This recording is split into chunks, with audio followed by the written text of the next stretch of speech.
Magandang gabi po mga kapatid sa pananampalataya. Maligayang pagdalo sa pagdiriwang ng ating banal na misa ngayong ika-14 ng Hunyo. Ang mamumuno ng ating pagdiriwang ay si Reverend Father Randy Flores, SVD.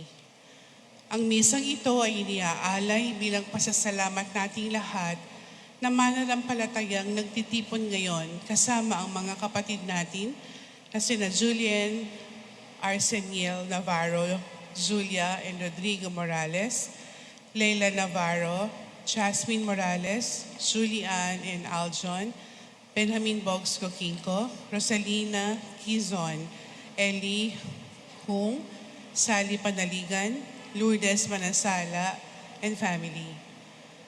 Para sa natatanging kahilingan, kagalingan at panalangin, naway may pagkaloob kasama ng ating mga kapatid na sina Benjamin Bogs Coquinco, Violeta Flores, Julian Arcenciel Navarro, Julia and Rodrigo Morales, Leila Navarro, Jasmine Morales, Julian and Aljon, Raymond and Maria Teresa Tagle and family, Filipinescas Ballet Project, Violeta Flores. Para sa mga namayapan natin mga kapatid at kaibigan, kasama sina Sisto at Severina Orosa, Arcadia, Ramona, Marcela, Filipa Coquinco, Benjamin Eleanor Orosa Coquinco, Hermione Soriano Paras, Eric Santos, Natalie Lopez, Carmelita Gallardo, Ninita Gallardo, Siriaco at Ligaya Calisin, Justin Navarro, Caridad Mendoza, Sunny Lardizabal.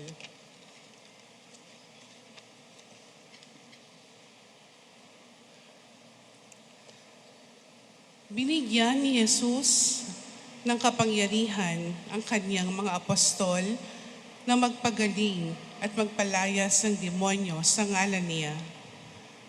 Ang misyong inatang sa kanila ay tanda na ang gawain ng Diyos ay dapat nasasalamin sa pamamagitan ng paglilingkod ng taos-puso, mapagkumbaba at mapagmahal.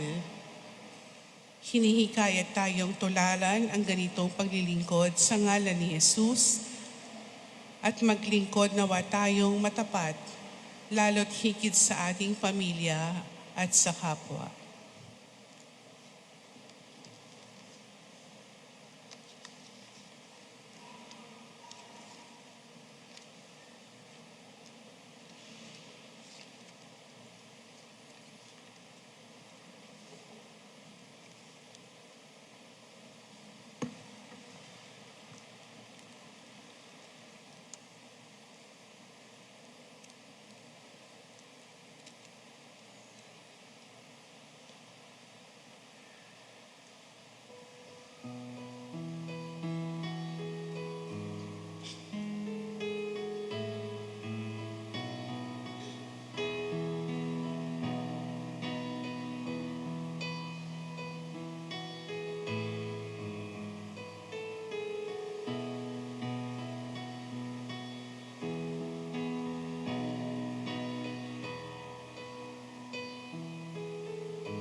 Magsisimula na po ang ating pagdiriwang.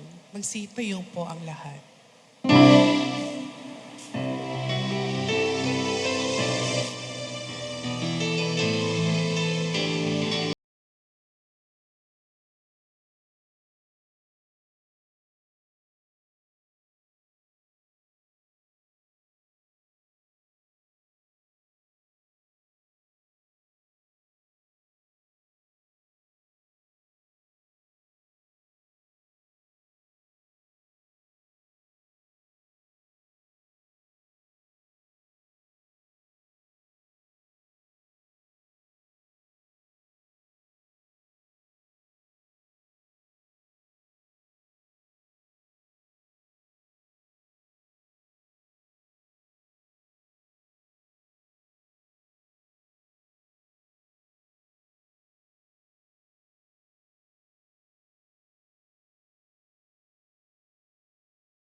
Sa ngalan ng Ama, ng Anak, ng Espiritu Santo. Amen. Sumainyo ang Panginoon. At sumainyo rin. Mga kapatid, tinipon tayo bilang kaanib ng angkan ng Diyos, kaya dumulog tayo sa mawaing Panginoong nagpapatawad ng lubos. Sinugong tagapagpagaling sa mga nagsisisi, Panginoon, kaawaan mo kami. Panginoon, kaawaan mo kami. Dumating na tagapag-anyayang mga makasalanay magsisi, Kristo, kaawaan mo kami. Kristo, kaawaan mo kami. Nakuluklok ka sa kanan ng Diyos Ama para ipamagitan kami, Panginoon, kaawaan mo kami. Panginoon, kaawaan mo kami. Kawan tayo ng makapangyarihang Diyos, patawarin tayo sa ating mga kasalanan at patnubayan tayo sa buhay na walang hanggan. Amen.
Manalangin tayo.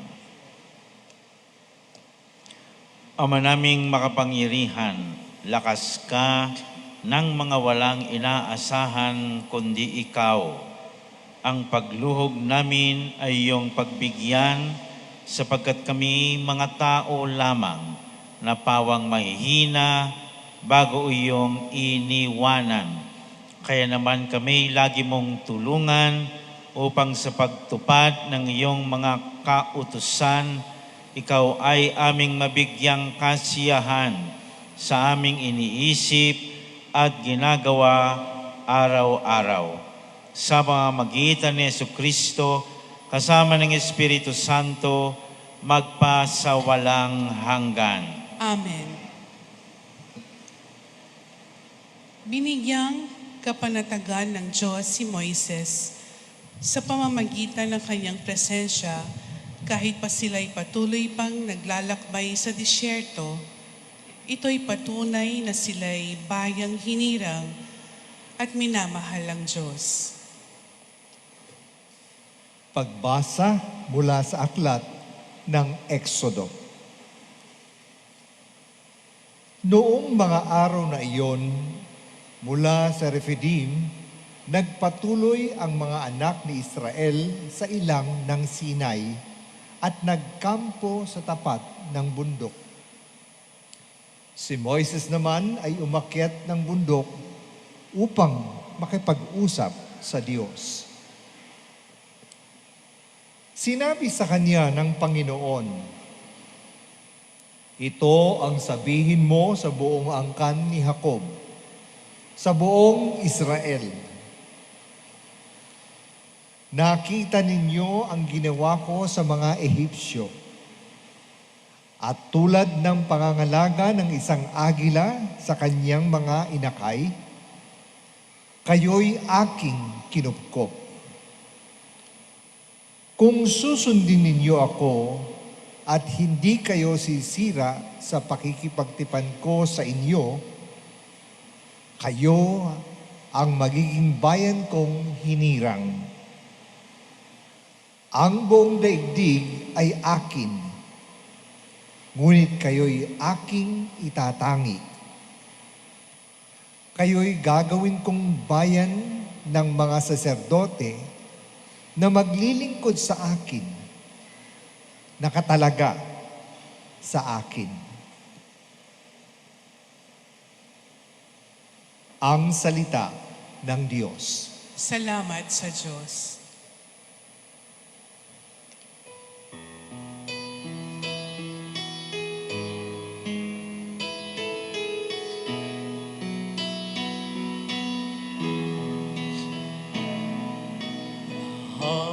Tayo'y kanyang bayan, kabilang sa kanyang kawan. At tayo'y kanyang bayan, kabilang sa kanyang kawan. Umawit sa kagalakan ang lahat ng mga bansa. Panginooy papurihan, paglingkuran siyang kusa. Lumapit sa harap niya at umawit na may tuwa. At tayo'y kanyang bayan, kabilang sa kanyang kawan. Ang Panginooy ating Diyos, ito'y dapat na malaman. Tayo'y Kanya, Kanyang lahat, tayong lahat na nilalang. Lahat tayo'y bayan niya, kabilang sa Kanyang kawan. Lahat tayo'y kanyang bayan, kabilang sa kanyang kawan. Mabuti ang Panginoon, pag-ibig niya'y walang hanggan. Siya'y Diyos na mabutit laging tapat kailanman. Lahat tayo'y kanyang bayan, kabilang sa kanyang tawag. Lahat tayo'y kanyang bayan, kabilang sa kanyang tawag.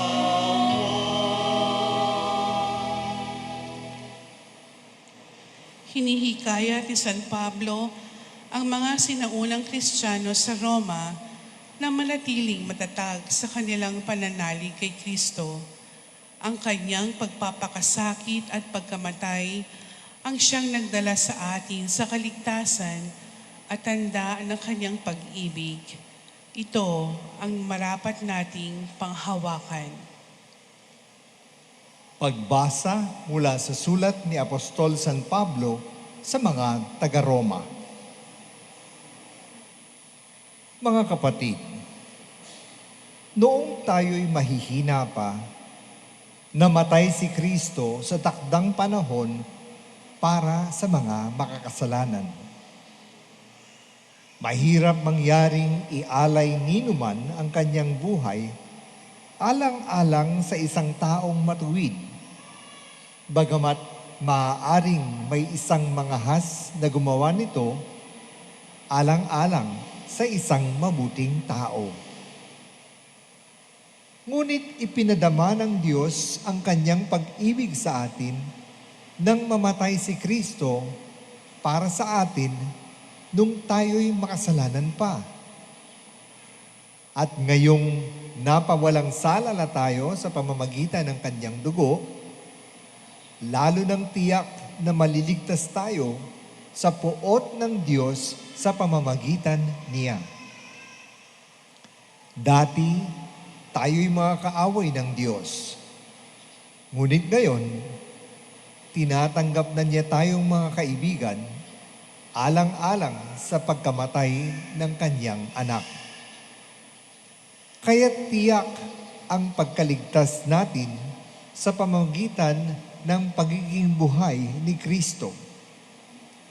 Hindi lamang ito, nagagalak tayo't nagpupuri sa Diyos sa pamamagitan ng ating Panginoong Hesukristo, sapagkat dahil sa Kanya ay tinanggap tayo ng Diyos na mga kaibigan niya. Ang salita ng Diyos. Salamat sa Diyos. Tayo'y magbigay galang sa mabuting balita.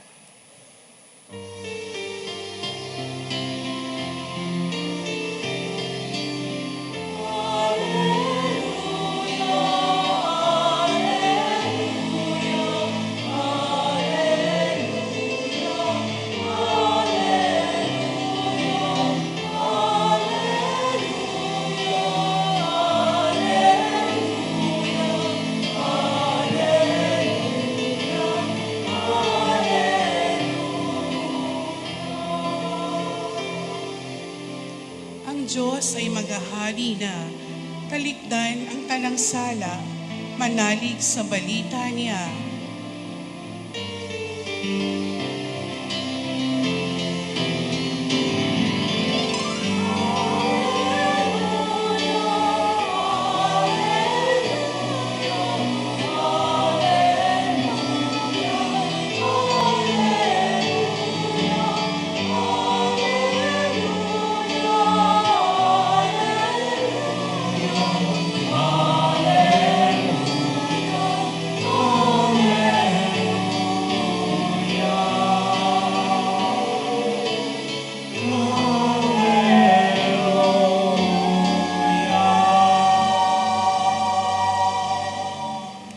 Sumainyo ang Panginoon. At sumayin niyo rin. Ang mabuting balita ng Panginoon ayon kay San Mateo. Papuri sa iyo, Panginoon. Noong panahong iyon, nang nakita ni Jesus ang napakaraming tao, nahabag siya sa kanila sapagkat sila'y lito at lupaypay, parang mga tupang walang pastol. Kaya't sinabi niya sa kanyang mga alagad, sagana ang anihin, ngunit kaunti ang mag-aani. Idalangin ninyo sa may-ari ng anihin na magpadala siya ng mga manggagawa sa kanyang aanihin. Tinipon ni Jesus ang 12 alagad at binigyan ng kapangyarihang magpalayas ng masasamang espiritu at magpagaling ng mga may karamdaman.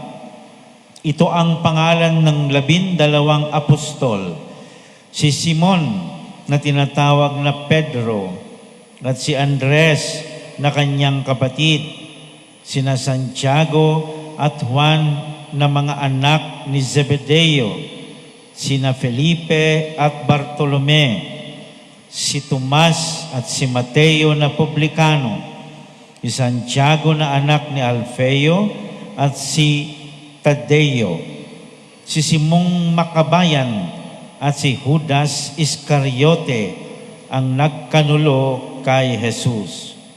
Ang 12 ito'y sinugo ni Jesus at kanyang pinagbilinan, huwag kayong pupunta sa lugar ng mga hentil o sa alinmang bayan ng mga Samaritano.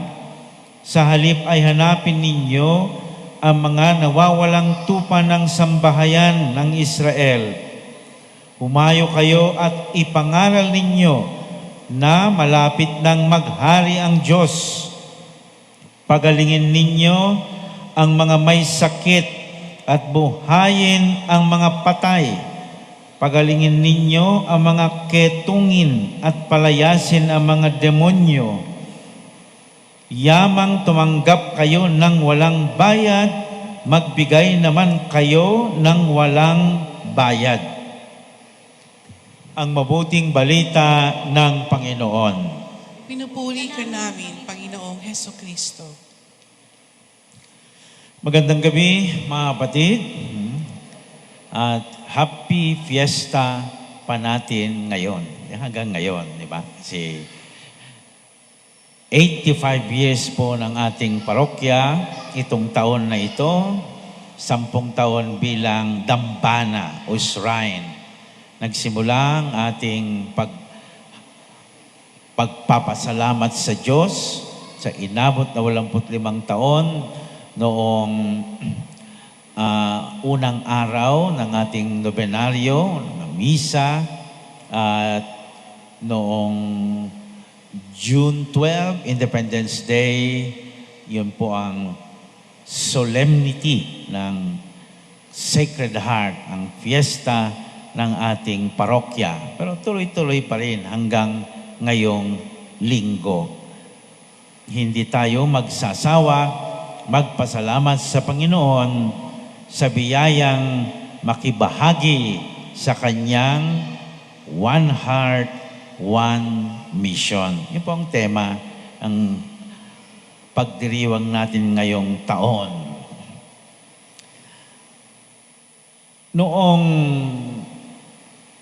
fiesta natin, araw ng fiesta, isa sa ginawa natin ay naglagay ng historical marker doon sa may Kamuning Market dahil doon ang kauna-unahang misa dito sa Kamuning.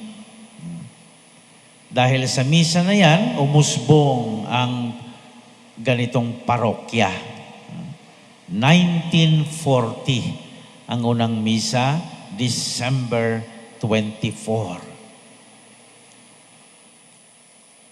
Hindi pwedeng magmisa kasi labas ng sa simbahan. Bawal noon ang magmisa-misa kung saan-saan. Dapat sa loob lang ng simbahan. Walang simbahan. Gusto ng mga taga-Kamuning, siguro sa inyo, mga ninuno ninyo, mga yon. Kasi karamihan sa atin ngayon ay taga-labas tayo. Dumating na lang dito. na magkaroon ng misa. Kaya humingi sila ng tulong ng mga pari na nandyan sa Christ the King Seminary. Yan, sabi ng mga pari doon, hindi ho pwede.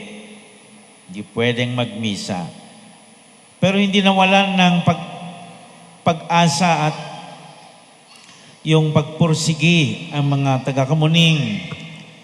Of course, Kamuning lahat ito noon, kasamang Barangay Sacred Heart, no? Area na yan, Obrero. Kaya nagpunta sila sa Arsobispado ng Manila para humingi ng permission.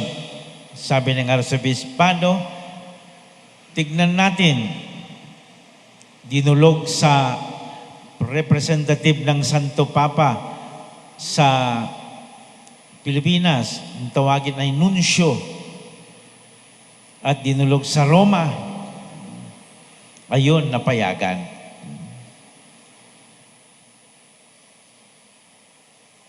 After 1 year, 1941, October 3, naging parokya ang simbahan na ito na hindi pa ganito. Siyempre, nandyan sa picture doon yung inaayos, yung 1953 yung simbahan.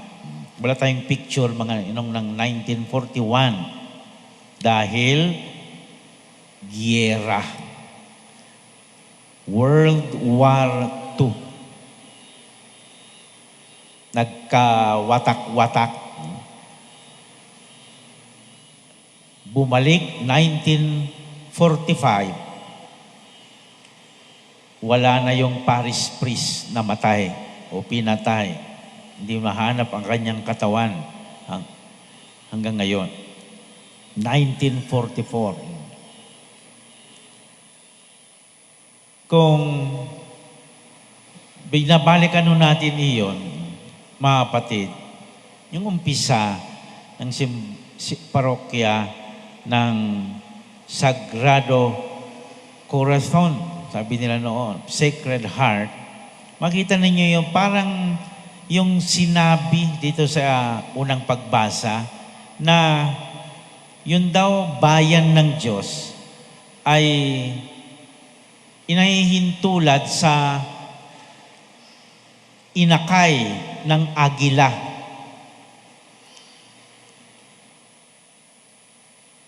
Yung agila, kung napanood na kayo ng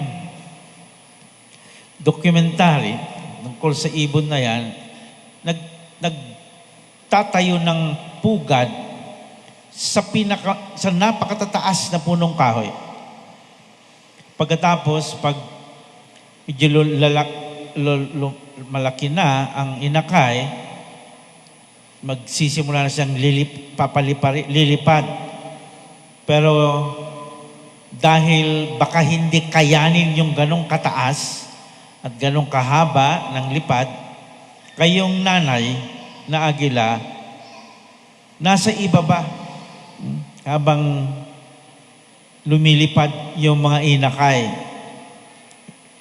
Baka mahulog. Baka hindi kayanin. Kaya sabi dito, dinala ko kayo sa mga pakpak ng agila. Yun ang sinabi ng Panginoon sa kanyang bayang Israel. I bore you up on eagle wings. Parang ganito po ang kwento ng ating parokya sa mga iba't samot-saring pagsubok na dinaanan niya. Na siya ring kwento ng ating mga pamilya, hindi ho ba? Ang bawat isa sa atin na kung narito tayo ngayon, hindi lamang dahil sa ating sariling lakas, narito tayo dahil alalayan tayo ng Diyos. Kumbaga, kinakalinga tayo ng Diyos. Binubuhat niya tayo lalong-lalo na sa panahon ng kagipitan, karamdaman, kalungkutan, at pagsubok. Sa Ebanghelyo natin, narinig ho natin ang ating Panginoon Yesus na nahabag siya sa mga tao sapagkat sila raw ay parang mga tupang walang pastol. Ang habag ng puso ni Jesus ay hindi nanatili sa damdamin lamang. Nagsugo siya ng kanyang makinalingan ng mga alagad, kanyang trinain, kanyang tinuruan, kanyang inalagaan, kanyang mga alagad upang mangalinga rin sa iba, magpagaling, magpalaya, maghatid ng mabuting balita, maghatid ng pag-asa.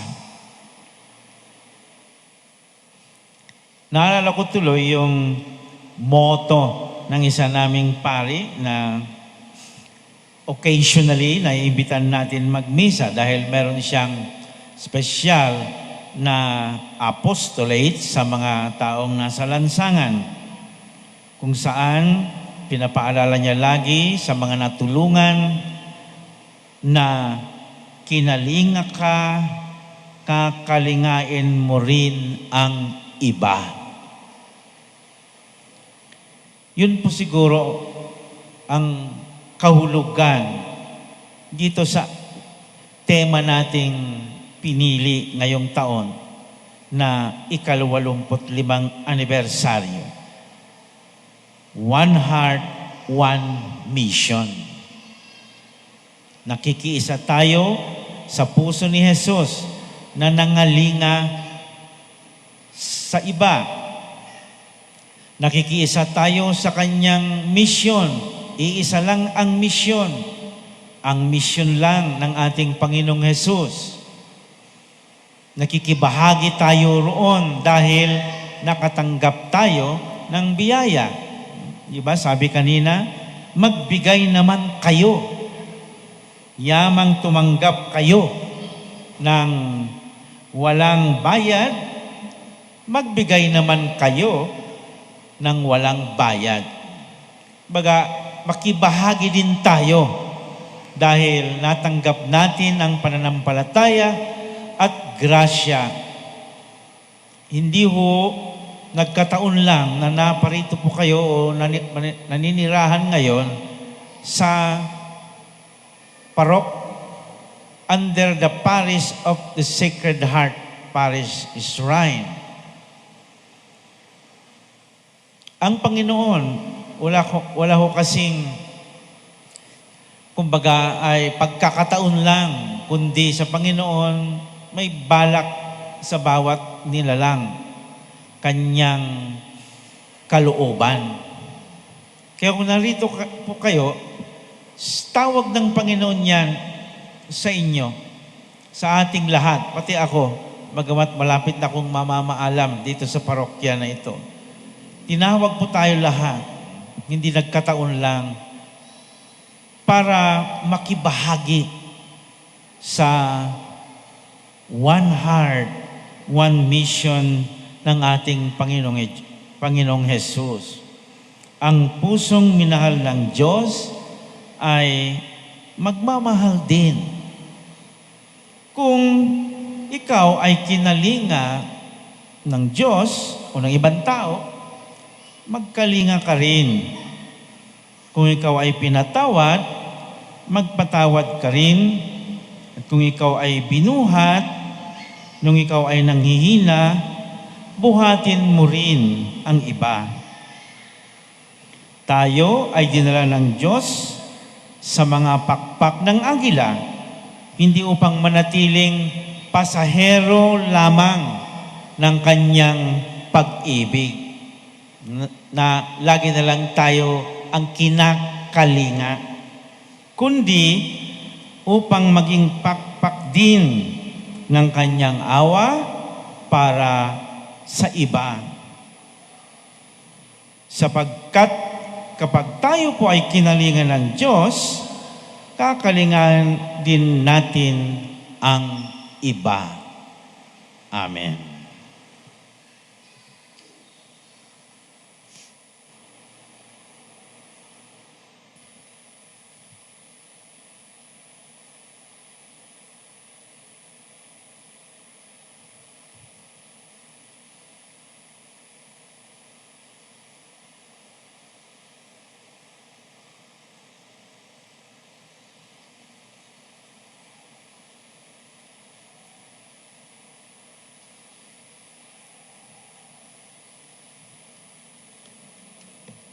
Mga kapatid, payag natin sama-sama ang kredo ng ating pananampalataya.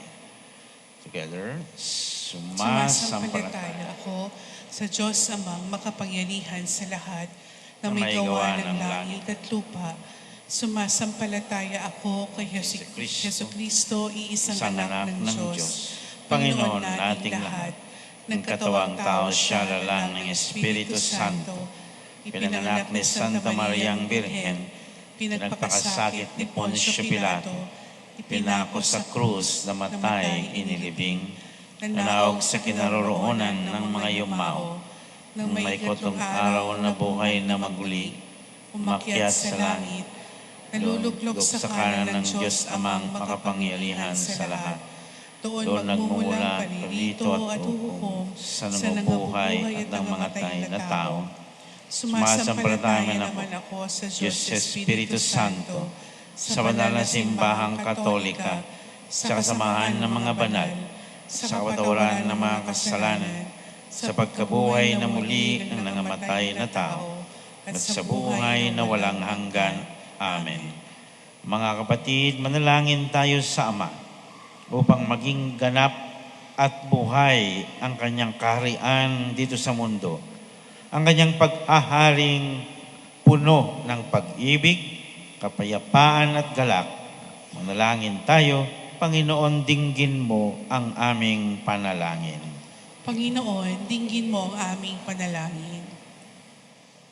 Patuloy nawang maging takapagpahayag at saksi ang simbahan sa mabuting balitang hatid ni Kristo na siyang bukal ng pag-ibig at pagkakaisa. Manalangin tayo. Panginoon, dinggin mo ang aming panalangin.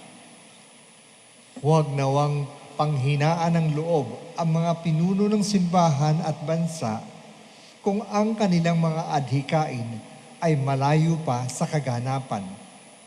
Patuloy nawa silang manalig sa iyo, O Diyos, at magtiwala sa tulong ng kawang kanilang pinaglilingkuran.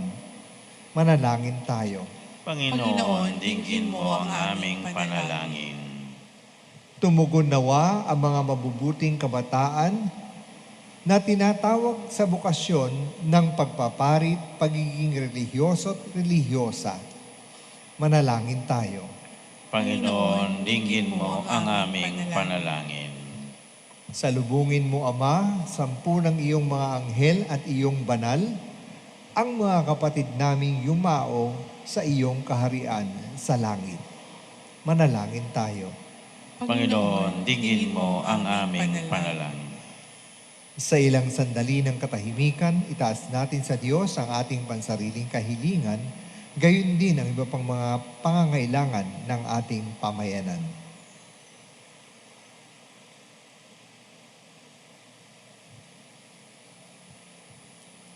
Manalangin tayo. Panginoon, dinggin mo ang aming panalangin. Diyos naming Ama, dinggin mo ang aming mga pagsusumamo upang patuloy naming mapaglingkuran ang bawat isa ng taus-puso. May pagpapakumbaba at dalisay na pagmamahal tulad ng anak mong si Hesu Kristo, kasama ng Espiritu Santo, magpa sa walang hanggan. Amen.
Manalangin kayo mga kapatid upang ating alay ay kalugdan ng Diyos amang makapangyarihan.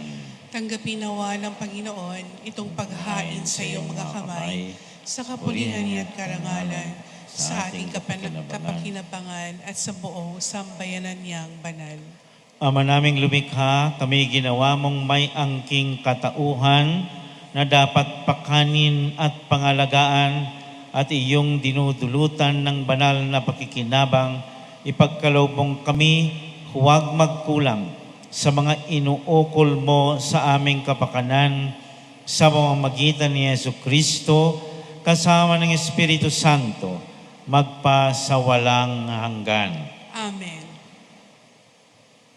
Sumainyo ang Panginoon. At sumainyo rin. Taas sa Diyos ang inyong puso at diwa. Itinaas na namin sa Panginoon. Pasalamatan natin ang Panginoong ating Diyos. Marapat na siya ay pasalamatan. Ama naming makapangyarihan, tunay ngang marapat na ikaw ay aming pasalamatan sa pamamagitan ng Jesucristo na aming Panginoon. Lupang nabagbag ang kanyang loob sa pagkakamali ng tao sa sansinukob, kaya minabuti niyang siya'y ipanganak ng birheng bukod mong pinagpala sa babaeng lahat. Sa labi ng imbing kamatayan, kami ay inagaw ng namatay mong anak. Sa pagkabuhay niya, kami kanyang binuhay upang kaugnayan namin sa iyo huwag magwakas. Kaya kaysa ng mga anghel na nagsisiawit ng papuri sa iyo, nang walang humpay sa kalangitan, kami nagbubunyi sa iyong kadakilaan.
Ama naming banal, ikaw ang bukal ng tanang kabanalan, kaya't sa pamamagitan ng iyong Espiritu, gawin mong banal ang kaloob na ito upang para sa amin maging katawan at dugo ng aming Panginoong Hesukristo.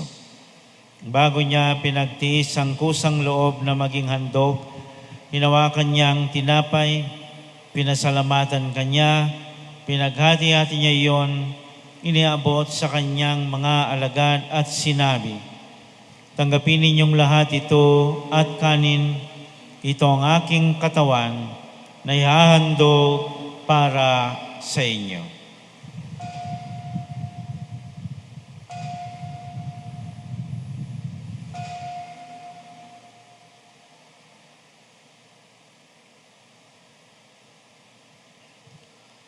Gayon din naman nung matapos ang hapunan, hinawakan niya ang kalis, muli kanyang pinasalamatan.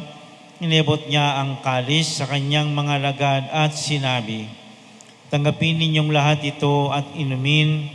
Ito ang kalis ng aking dugo, ng bago at walang hanggang tipan, ang aking dugo na ibubuhos para sa inyo at para sa lahat sa pagpapatawad ng mga kasalanan. Gawin ninyo ito sa pag-alala sa akin."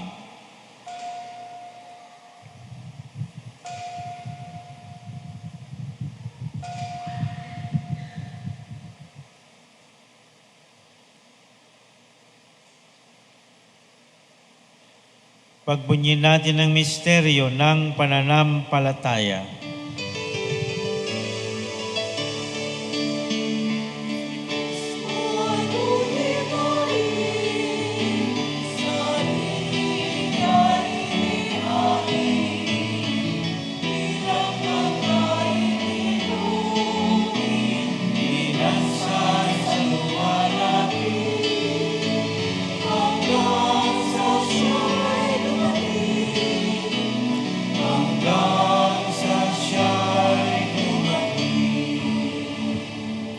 Ama, ginagawa namin ngayon ang pag-alala sa pagkamatay at muling pagkabuhay ng iyong anak, kaya tiniyalay namin sa iyo ang tinapay na nagbibigay buhay at ang kalis na nagkakaloob ng kaligtasan. Kami nagpapasalamat dahil kami iyong minarapat na tumayo sa harap mo para maglingkod sa iyo.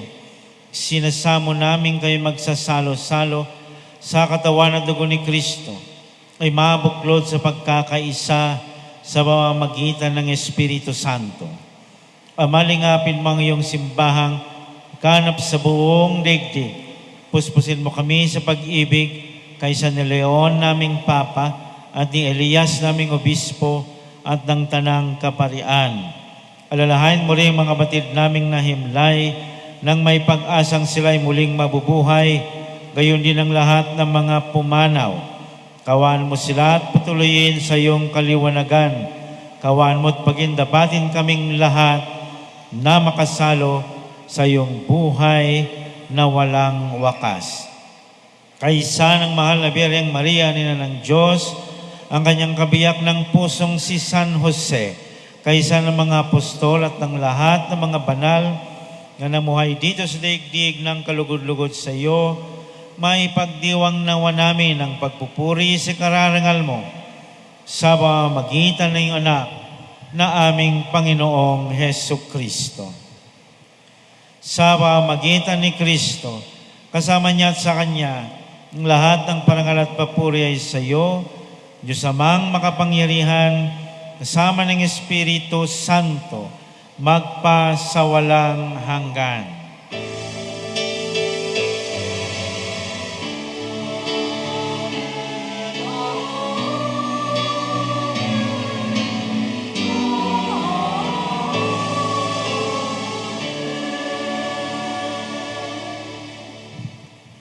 Sa tagubilin na makagagaling na utos sa turo ni Jesus, Panginoon natin at Diyos, ipahayag natin ng lakas loob.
Inihiling namin kami adya sa lahat ng masama, pagkalooban ng kapayapaan araw-araw, iligtas sa kasalanan at ilayo sa lahat ng kapahamakan, samantalang aming pinanarbikan ang nakilang araw ng pagpapahayag ng tagapagligtas naming si Hesu Kristo.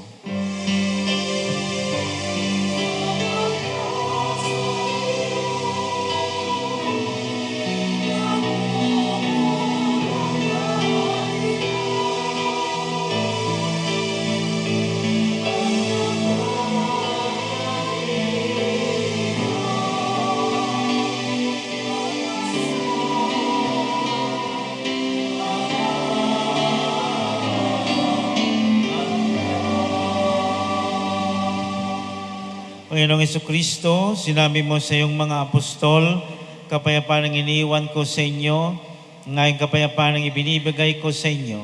Tungayan mo ang aming pananampalataya at huwag ang aming pagkakasala. Pagkalooban mo kami ng kapayapaan at pagkakaisa ayon sa iyong kalooban, kasama ng Espiritu Santo, magpasawalang hanggan. Amen. Kapayapaan ng Panginoon ay laging sumainyo. At sumayin niyo rin. Magbigayan kayo ng kapayapaan sa isa't isa.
Ito ang kordero ng Diyos, itong nag-aalis ng kasalanan ng sanlibutan, mapalad ang mga inaanyayahan sa kanyang piging.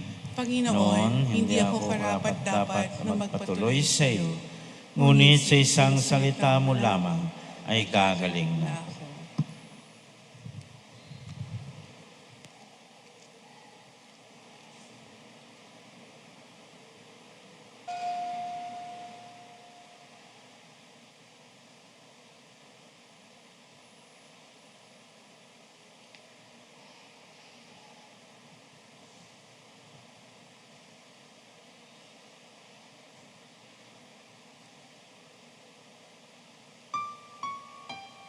ako.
Pagkarahang buhay matis na biyaya, maging pagkain sa amin at inumin ang tanan sa paglalakbay namin sa kahanan ng Ama.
Manalangin tayo.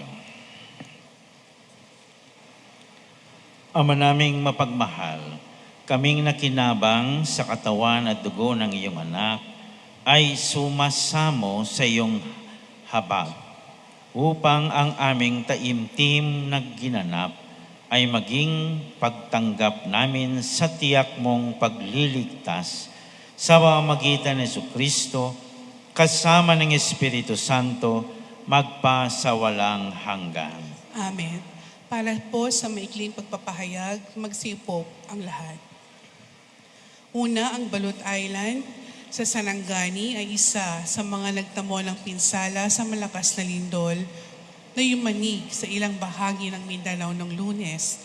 Bilang pakikisa sa ating mga kapatid na dumaranas ng epekto nito, magkakaroon po tayo ng second collection pagkatapos ng communion bilang suporta sa relief at rehabilitation sa Balut Island sa pamamagitan ng St. Therese Parish na pinangangasiwa ng ating SVD missionaries. Maraming salamat po sa inyong bukas palat ng pagtulong at manalangin para sa ating mga kapatid na nangangailangan. At taos puso pong nagpapasalamat ang ating Kura Paroko, Father Randy Flores, SVD, at ang priest team na sa matagumpay na pagdiriwang ng ating kapistahan. Ang inyong kabutihang loob at pagkakawang gawa ay pakikisa sa One Heart, One Mission ni Jesucristo. Naway patuloy kayong pagpalain ng kabahal-mahalang puso ni Jesus. Maraming salamat po. Ating pong dasalin ang panalangin para sa kabanal-banalang puso ni Jesus. Magsiluhod po ang lahat. Panginoong Jesucristo, itinatalaga namin ang aming buhay sa iyong banal na puso. Ito ang aming mga pangakong tugon sa pag-ibig na dumadaloy mula sa iyong puso para sa amin at sa sangkatauhan. Kinikilala at tinuturing ka namin nanalangang lubos sa gitna ng aming mga puso at pamayanan.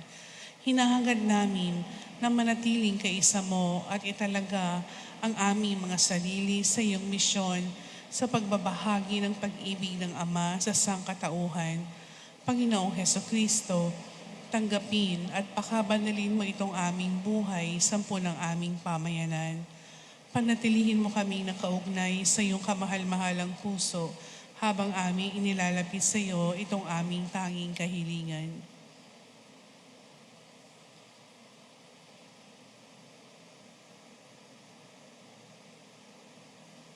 Kabanal-banalang puso ni Jesus, maawa ka sa amin. Magsitayo po ang lahat. Sumainyo ang Panginoon. At sumainyo din. Magpalain kayo ng makapangyarihang Diyos, Ama at Anak, at Espiritu Santo. Amen. Tapos na ang misa, humayo kayo sa pag-ibig ni Kristo. Salamat sa Diyos.